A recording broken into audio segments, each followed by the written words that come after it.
নমস্কার বন্ধুরা, আমি সঞ্চিতা। সবাইকে আমার রান্নাঘরে স্বাগতম। আজ আমি বানিয়েছি সুস্বাদু এবং স্বাস্থ্যকর চিড়ের পোলাও। খুব কম সময়ে তৈরি করা যায় এই সহজ রেসিপিটি, আর খেতেও দারুণ। তাহলে চলুন আর দেরি না করে শুরু করা যাক আজকের চিড়ের পোলাও রেসিপি।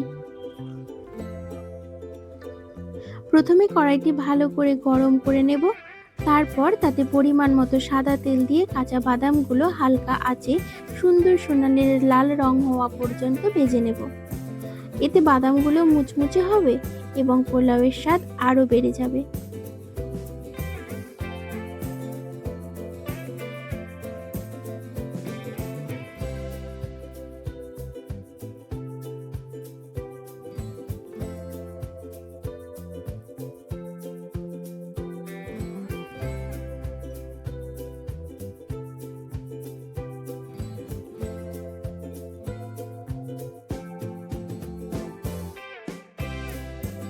এবার ভাজা বাদামগুলো একটি পাত্রে তুলে রেখে দেব।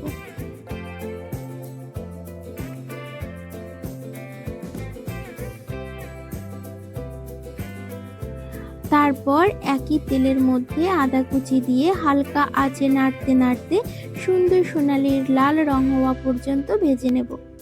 এতে আদার দারুণ সুগন্ধ বের হবে এবং চিড়ের পোলাওয়ের স্বাদকে আরও বাড়িয়ে দেবে।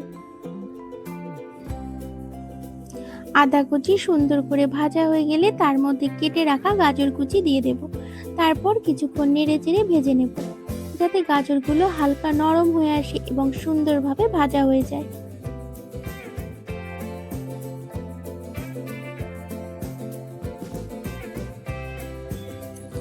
এরপর এর মধ্যে দিয়ে দেব কুচি করে কেটে রাখা পটল এবং কাঁচা লঙ্কা।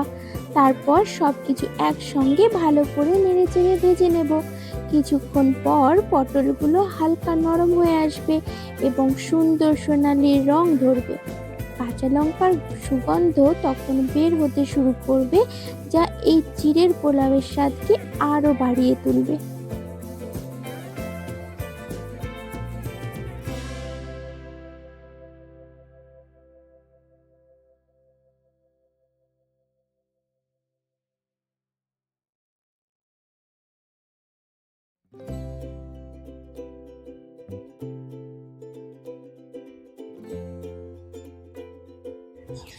এবার সব উপকরণ একসঙ্গে ভালো করে ভেজে নেওয়ার পর তার মধ্যে দিয়ে দেব শুকনো করে কেটে রাখা পেঁয়াজ কুচি। তারপর ধীরে ধীরে নেড়ে চেড়ে ভাজতে থাকবো, যাতে পেঁয়াজগুলো নরম হয়ে সুন্দর সোনালি রং ধারণ করে।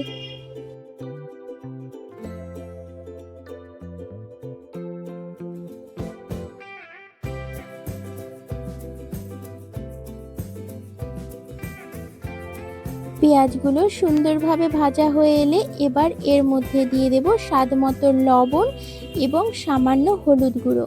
তারপর সব কিছুর সঙ্গে মশলাগুলো ভালো করে মিশিয়ে নেব, যাতে লবণ আর হলুদের রং সমানভাবে সবজির গায়ে মিশে যায়। এতে রান্নার রং যেমন সুন্দর হবে, তেমনি স্বাদও আরও বেড়ে যাবে।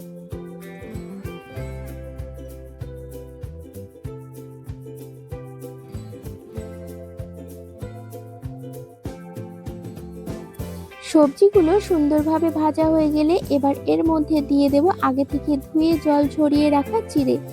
তারপর চিড়েগুলোকে সবজির সঙ্গে ভালো করে মিশিয়ে নেব, যাতে প্রতিটি দানার সঙ্গে সবজির স্বাদ ও রং সুন্দরভাবে মিশে যায়।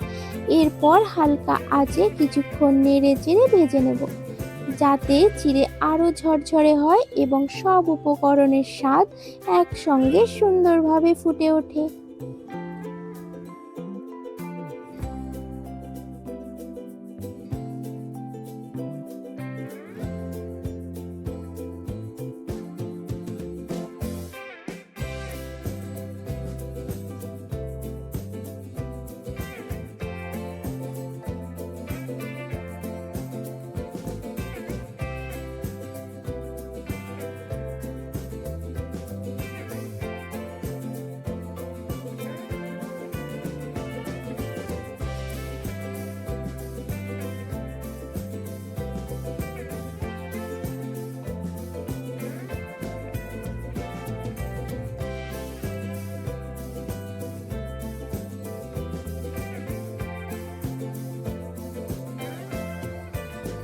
এবার এর মধ্যে দিয়ে দেব কাজু বাদাম, কিশমিশ এবং তুলে রাখা ভাজা বাদামগুলো। তারপর সব উপকরণ একসঙ্গে আলতোভাবে মিশিয়ে নেব, যাতে কাজু বাদাম, কিশমিশ আর বাদাম সমানভাবে সারা পোলাওয়ের মধ্যে ছড়িয়ে যায়। এই উপকরণগুলো চিড়ের পোলাওয়ের একদিকে যেমন দারুণ স্বাদ যোগ করবে, তেমন এর সৌন্দর্য ও আকর্ষণও অনেকটা বাড়িয়ে দেবে।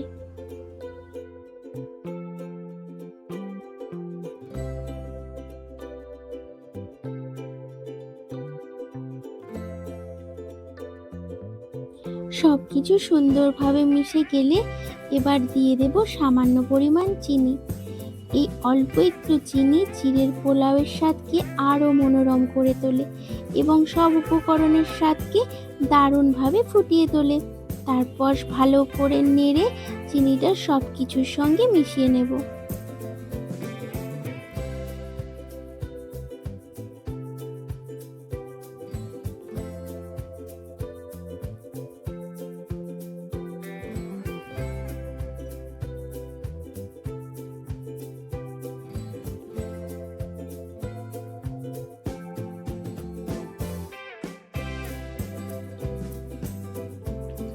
তো বন্ধুরা, খুব সহজ কিছু উপকরণ দিয়ে তৈরি হয়ে গেল আজকের সুস্বাদু চিড়ের পোলাও।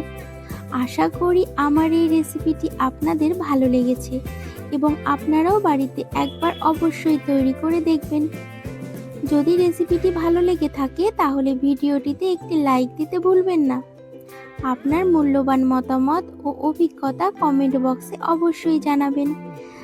আর আপনার বন্ধু ও পরিবারের সকলের সঙ্গে রেসিপিটি শেয়ার করে দিন, যাতে তারাও এই সহজ ও মজাদার পদটি তৈরি করতে পারেন।